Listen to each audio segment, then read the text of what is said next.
নমস্কার বন্ধুরা, বাংলা শস্য বীমা সম্পর্কিত আবার নতুন আপডেট দেওয়ার জন্য আপনাদের সামনে একটি নতুন ভিডিও নিয়ে চলে এসেছি। এই ভিডিওতে আপনাদেরকে বলবো যে আপনারা বাংলা শস্য বীমার টাকা কবে পাবেন আর সেই সম্পর্কিত নোটিশও আপনাদেরকে দেখিয়ে দেওয়া হবে। সেই সম্পর্কিত নোটিশ দেখার জন্য শেষ পর্যন্ত ভিডিওটি দেখুন, আর চ্যানেলটিতে যদি নতুন হয়ে থাকেন অবশ্যই লাইক এবং সাবস্ক্রাইব করে দেবেন।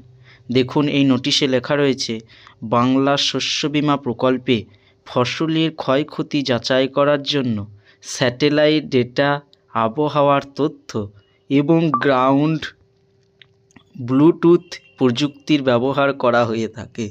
এক্ষেত্রে ফসলের ঝুঁকির ওপর নির্ভর করে 3 রকমের স্তর ঠিক করা হয়েছে, যথাক্রমে উচ্চ, মাঝারি এবং নিম্ন, যার উপর নির্ভর করে ক্ষতিপূরণের মাত্রা ঠিক করা হয়েছে যথাক্রমে 70%, 80% এবং 90%।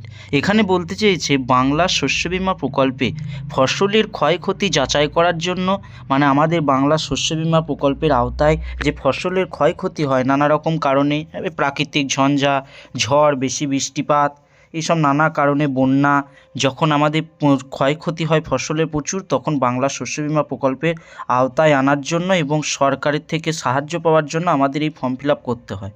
যদি এই ফর্ম ফিল আপ আপনারা করে থাকেন তাহলে সরকার কত টাকা দেবে কিভাবে বুঝবেন? তার জন্য আমাদের শস্য বীমা প্রকল্পের আওতায় সরকার কি করে, স্যাটেলাইট প্রযুক্তি ব্যবহার করে। ওখানে এই জন্য বলেছে স্যাটেলাইট ডেটা, আবহাওয়ার তথ্য এবং গ্রাউন্ড ব্লুটুথ প্রযুক্তির ব্যবহার করা হয়ে থাকে।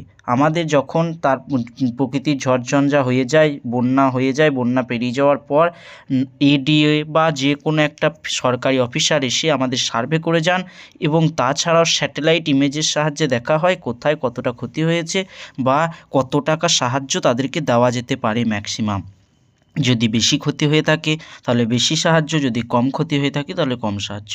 তাই এখানে বলেছে বাংলা শস্য বীমা প্রকল্পে ফসলের ক্ষয়ক্ষতি যাচাই করার জন্য স্যাটেলাইট ডেটা ও আবহাওয়ার তথ্য প্রযুক্তি ব্যবহার করা হয়ে থাকে। এক্ষেত্রে ফসলের ঝুঁকির উপর নির্ভর করে 3 রকমের স্তর ঠিক করা হয়েছে। আমাদের ফসলের ঝুঁকির ওপর নির্ভর করে, মানে কতটা ওই ফসলটা ঝুঁকি আছে ওই বন্যা পরিস্থিতির ফলে ক্ষতি হওয়ার, সেই ঝুঁকির ওপর নির্ভর করে 3টে স্তর ঠিক করা হয়েছে, যথাক্রমে উচ্চ, মাঝারি এবং নিম্ন। কিছু উচ্চ ঝুঁকি সম্পন্ন আছে, কিছু মাঝারি ঝুঁকি সম্পন্ন আছে, কিছু নিম্ন ঝুঁকি সম্পন্ন আছে। উচ্চ ঝুঁকি সম্পন্ন মানে বন্যায় পুরোপুরিভাবে ক্ষতিগ্রস্ত হয়ে গিয়েছে।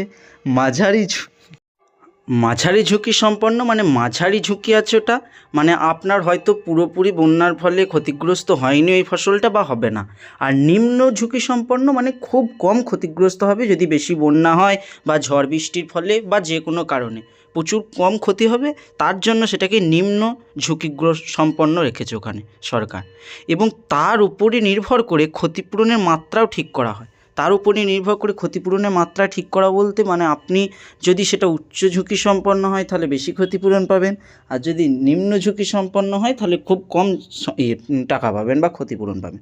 আর যদি মাঝারি হয় তাহলে মাঝারি টাকা পাবেন। সেটা সরকারি স্কেল আছে, সেই সরকারি স্কেলের ওপর নির্ভর করে আপনাকে টাকা দেওয়া হয়ে থাকে।